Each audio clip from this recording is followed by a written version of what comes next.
E pa imagjinueshme, 13 vjeçaria pezullohet nga shkolla për 4 ditë. Ja pse.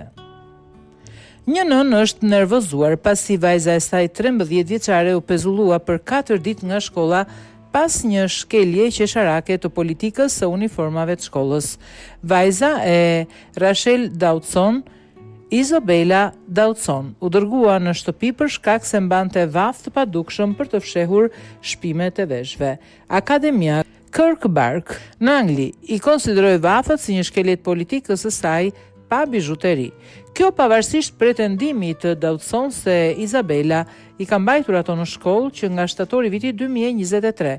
Nëna, 42 vjeçare, pretendon se stafi i kishte kontrolluar më parë veshët e saj dhe i kishte vënë re vathët pa problem.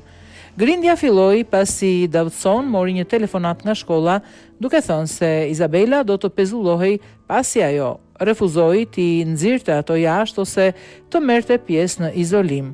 Pezullimi i saj fillimisht ishte për 2 ditë, por u zgjat 2 ditë të tjera kur Izabela përsëri refuzoi t'i hiqte ato. Politika e uniformave të shkollës thotë bizhuterit nuk duhen mbajtur. 1 orë dore është i vetmi përjashtim i lejueshëm, jo 1 orë inteligjente. Dawson pretendon se më shumë se 90 nxënës janë vënë në izolim ose janë pezulluar nga shkolla për arsye të ngjashme brenda një jave pas një ndryshimi në zbatimin e rregullave.